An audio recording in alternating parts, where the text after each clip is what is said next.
સચિન વિસ્તારમાં આવેલી જયરાજ ઇન્ડસ્ટ્રીમાં આગ લાગવાની ઘટના સામે આવી છે, જ્યાં ઇન્ડસ્ટ્રીના ચોથા માળે આવેલા યાનના ગોડાઉનમાં અચાનક આગ ફાટી નીકળી હતી। આગ લાગતા વિસ્તારમાં અફરાતફરી મચી ગઈ હતી। ત્યારબાદ તરત જ સુરત ફાયર વિભાગને જાણ કરવામાં આવતા ફાયર ટીમ ઘટનાસ્થળે પહોંચી આવી હતી અને આગ પર કાબુ મેળવ્યો હતો। સદનસીબે આ આગની ઘટનામાં કોઈ જાનહાનિ સર્જાઈ નથી, જો કે ગોડાઉનમાં સંગ્રહિત યાનનો મોટો જથ્થો બળીને ખાખ થઈ ગયો છે। જિલ્લાના નડિયાદ સંતરામ સબયાર્ડ માર્કેટમાં અચાનક આગ લાગવાની ઘટના બની છે, જેમાં શાક માર્કેટમાં આવેલી શાકભાજીની અંદાજે 5 દુકાનો આગની ઝપેટમાં આવી ગઈ હતી।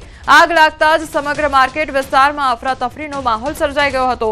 ઘટનાની જાણ થતાં જ નડિયાદ ફાયર બ્રિગેડની ટીમ તાત્કાલિક ઘટનાસ્થળે પહોંચી ગઈ હતી, સાથે સ્થાનિક પોલીસ તેમજ MGVCLની ટીમ પણ સ્થળ પર હાજર રહી હતી। સદનસીબે આગની ઘટનામાં કોઈ જાનહાનિ નોંધાઈ નથી।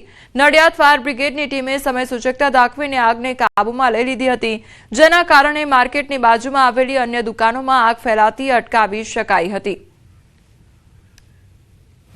કંટ્રોલમાં જાણ થતાં સાથે જ અમારું મિની ફાયર ટેન્ડર ફાયરના સ્ટાફ સાથે ઘટના સ્થળે પહોંચ્યું। ઘટના સ્થળે પહોંચતા જોતા આ કોથળા તથા અન્ય સામાન હતો, એમાં અગમ્ય કારણસર આગ લાગી હતી।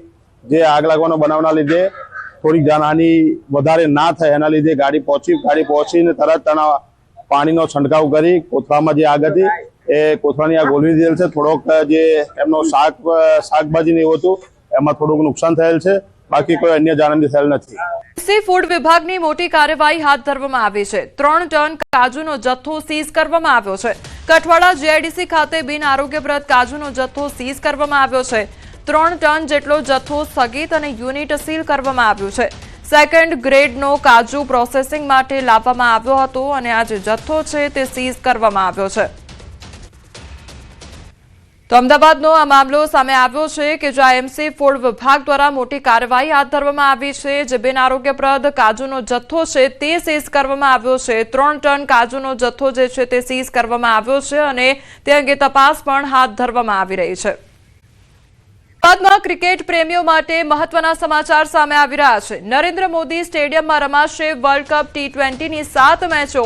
મેચના દિવસોમાં મેટ્રો ટ્રેન મધ્યરાત્રિ સુધી ચાલુ રહેશે। મોડી રાત્રે 12:30 વાગ્યા સુધી સુવિધા મળશે। તો ડે નાઇટ મેચો માટે મેટ્રો તંત્ર દ્વારા મહત્વનો નિર્ણય લેવામાં આવ્યો છે। ક્રિકેટ ચાહકોને મુસાફરી માટે હવે નહીં પડે તકલીફ, તો સ્ટેડિયમથી સીધી મેટ્રો મુસાફરીનો લાભ મેળવી શકશે હજારો ચાહકો। સ્વરાજ્યની ચૂંટણી પાછળ ઠેલાઈ શકે છે। મતદાર યાદી તૈયાર ન થતા ચૂંટણી પ્રક્રિયામાં વિલંબ થશે, તો મનપા અને નગરપાલિકામાં વહીવટદાર રાજની શક્યતા સેવાઈ રહી છે। નવી મતદાર યાદી બાદ જ ચૂંટણીઓ શક્ય છે, ત્યારે બોર્ડની પરીક્ષાઓને કારણે ચૂંટણી યોજવામાં મુશ્કેલી થઈ રહી છે। તો એપ્રિલ અને મે મહિનામાં ચૂંટણીની શક્યતા સેવાઈ રહી છે। અને રોજગાર વિભાગની મોટી તૈયારી હાથ ધરવામાં આવી છે। શ્રમિકોની અકસ્માત સહાયમાં વધારો કરવામાં આવશે। બજેટ સત્રમાં અકસ્માત વીમા યોજનામાં સુધારો કરવામાં આવશે। 5 લાખનું વળતર આપવાનું આયોજન કરવામાં આવ્યું છે।